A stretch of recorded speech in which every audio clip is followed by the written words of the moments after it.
idol, lagyan natin ng oil. So, ang gamit kong oil ay engine oil. Synthetic to. Lagyan natin dito dahil ano siya, stack up na talaga, hindi mo na paikot.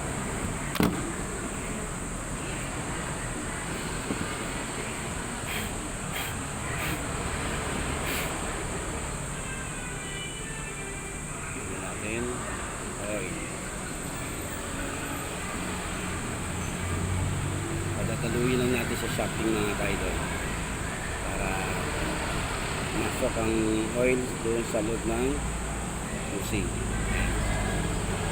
Tapos ating gagamitan ng basahan para makaikot natin talaga.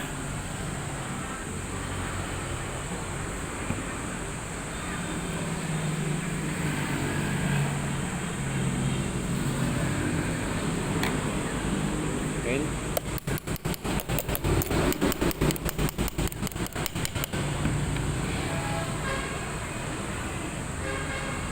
Gamit tayo ng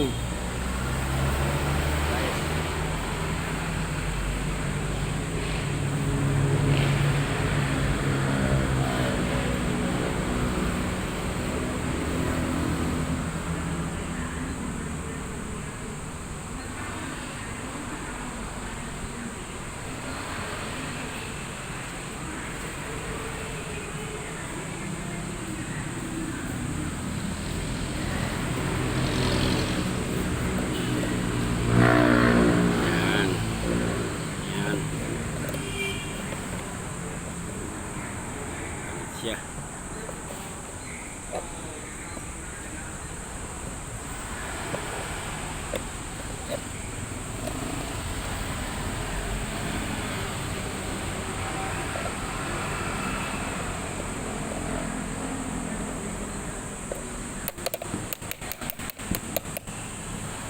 Hindi pa rin siya lumambot mga kaidol ay atin ang buksan. So ito muna natin remedy. Tingnan natin yung lanis-nis na.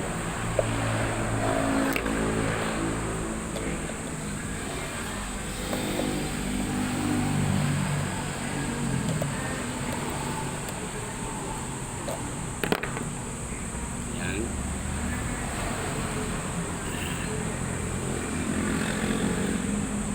Lumambutin dumuto sa nakaipit sa shafting at pusing. Ano na natin ito papaikot.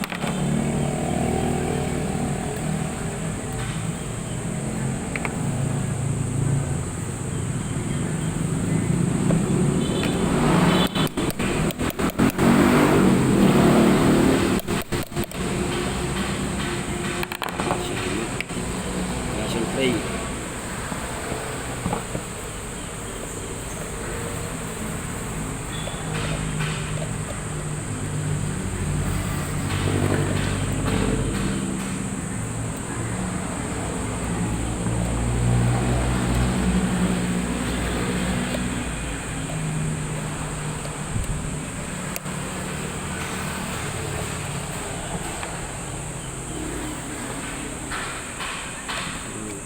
Yung kalawang ko shafting niya.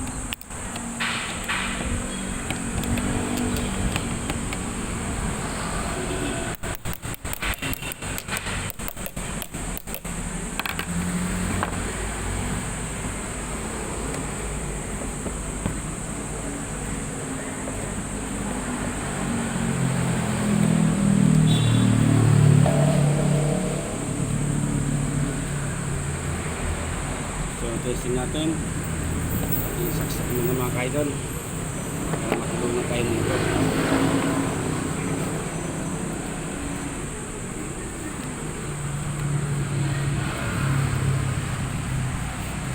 Saksak. Ayan. Saksak natin ating andarin.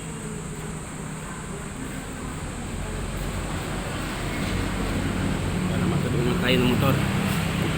Importante, may gagalaw na natin.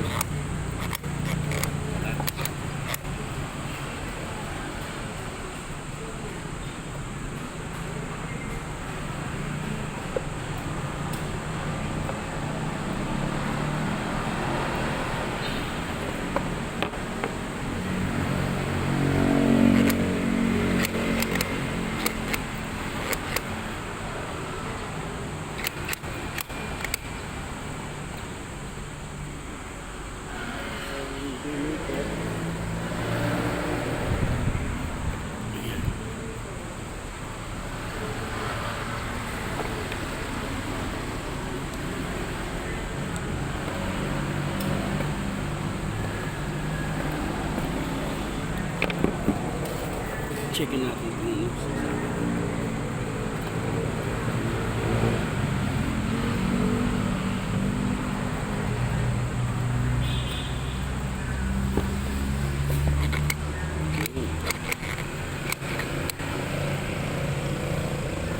Sigunte.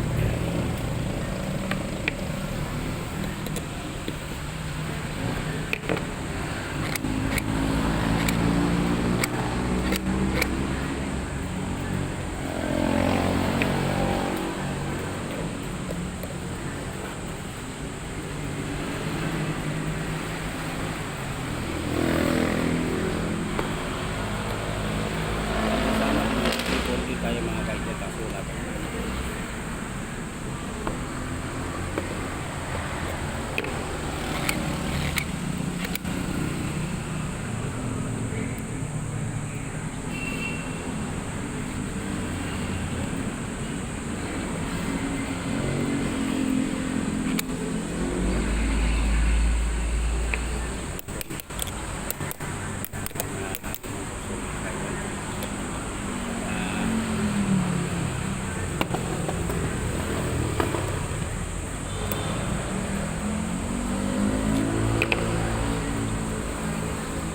Yes, yan.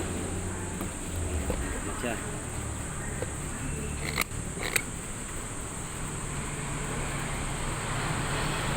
Yun, ito niya. Lagyan natin ng langis.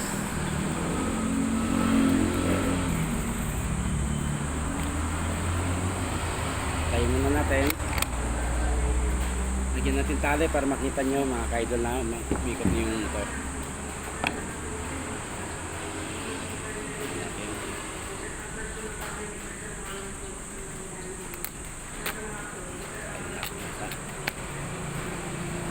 Dalian natin yung shafting. Gagawin natin pitaka LC1. Dalian natin. Okay.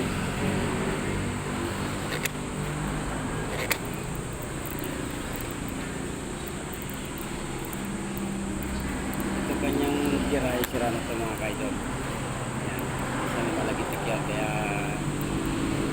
masabi nila gamit. So, nagawa natin ang paraan mga kaidol. Shafting niya. So, sa center, pag center na lang ay mga kaidol ay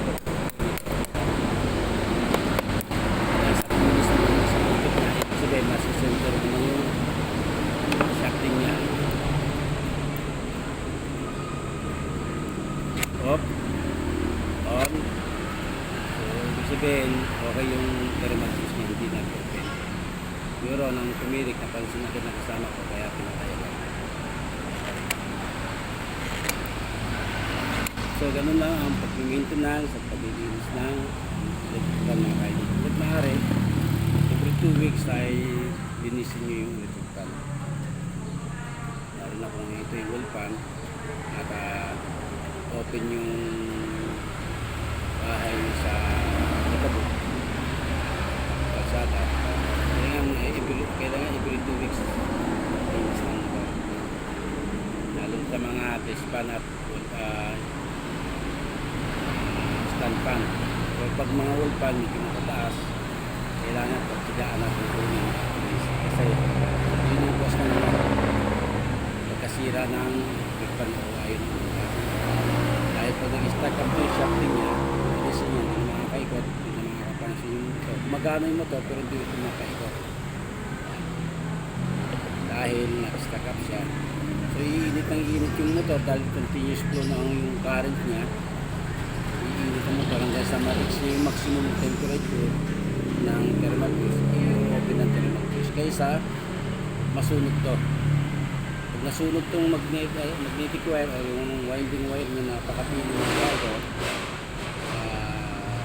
at hindi nag-open yung thermal fuse, so magkakaroon ng problema, magkakaroon ng sunog.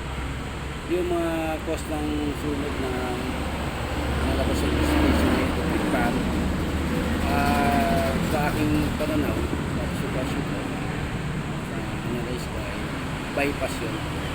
Na-bypass nila yung motor, yung wiring connection sa motor, hindi na ginagamitan ng kaya pag nagkaroon ng Alberia, tumirik yung shafting, yan, hindi na siya. Tumirik yan, kasama apoy. Kaya kailangan, kayo magpa-service, technician, o nagdunungan lang, huwag kayo pumayag na hindi lagyan ng thermal fuse. Kasi ang thermal fuse ay yun ang pinaka-protection ng hindi lang electric fan, motor, kundi pati bahay. Okay na. Yan, ano na. Alubay na siya mga kaidol. Dati, halos di ko mapihit yan. Ha? So, ganun lang. Linis, lagyan ng oil, tapos pagkakuluin, putin, pais, hanggang pumasok yung oil sa loob ng shafting. Okay na. Manali. Thank you for watching. At sana natutulungan kayo sa maintenance ng electric fan at paano alagaan ang ating gamit. Dahil ngayong summer, pag-init, gamit na gamit itong ating fan. Halos 24/7 kung nakaandar, malakas umigop ng alikabok. So kailangan every 2 weeks linisin nyo. Tapos lagyan nyo ng oil para palaging freewheeling. Thank you for watching and God bless you. Happy Sunday.